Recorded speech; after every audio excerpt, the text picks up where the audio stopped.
Hey guys, so I had three ideas for three different stories from three different genres in my head, not knowing which one to start with. And I was so sure I was going to start off with the greatest warlock that ever lived. But Madam Regina's son is just going to have to wait. I changed my mind, not because I think this will be a better story, but I wanted to slow down and take a different turn.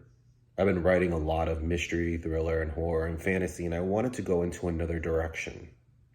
I wrote the poem literally read through the lines, and that's what gave me the inspiration to write this love story. So here it goes. These are the days, episode 4, on the way there. This whole episode is from Ryan and Chris's perspective, how their transportation to their destination, Camp Everwood, surprisingly has some kind of connection with what happened in the past, and their feelings. Before I proceed to explain any further, just to let you know, episode 2 and 3 were basically happening during the same period time, obviously just in different places. Ryan is driving, it's night. He's already exhausted and tired. He notices he's on E. He keeps driving, looking on both sides, but no gas station. Then he gets an incoming call from his wife, Cindy, basically just checking in on him. He asks how the kids are doing. She says they're tucked in to sleep and asks how he's tired. She tells him to find a hotel and get some shut-eye. He tells her now he wants to get there by morning, but he needs to get gas first.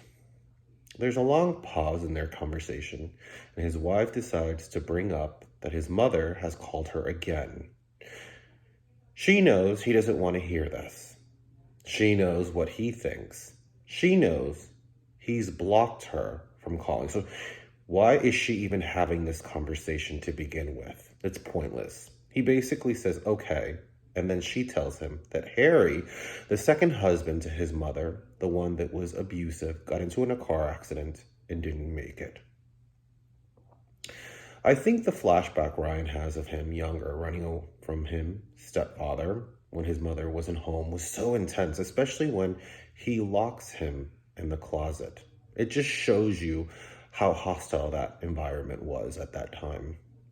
Ryan tells Cindy that his death was unfortunate, and then she continues with, I think she really wants to get in contact with you. Ryan understands that Cindy is just trying to do the right thing, but she doesn't understand that if forgiveness happens, it has to occur on his own terms. He gets off the phone frustrated, telling her he has to pump gas. Meanwhile, Chris is on the plane looking out the window. A little old lady that is the passenger next to him politely asks him what he's reading. He showed her the cover, A Summer to Remember. She automatically knew just from the title a romance. He chuckled yes and admitted he was a helpless romantic. She goes on to say someone must have made you feel that way. She then asks what the book is about. This couple that met at an after graduation party, spent the whole summer together, and it was amazing, and then go to different colleges, get married, and one day, in summer, bump into each other at a beach with each other's families. And after that, can't stop thinking about one another.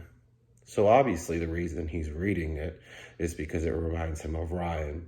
The passenger asks what happened next, and that's when he says, to be continued. I thought it was a perfect place to leave a bookmark at the spot, considering our main character is very indecisive on where his path may go. Then Susan goes into detail about her experience and how she found the most powerful love during a time where women were not women unless they had a man. She went through some heartache, but it showed her to love herself and how she spent most of her time living and traveling now. Chris finds her story beautiful and empowering. I think his thoughts about his future were shuffling like a deck of cards when she was telling her story. Then we go back to Ryan at the gas station. He gets a few things, but notices from the glass door the teenagers harassing two gay kids outside. I think this scene was extremely important.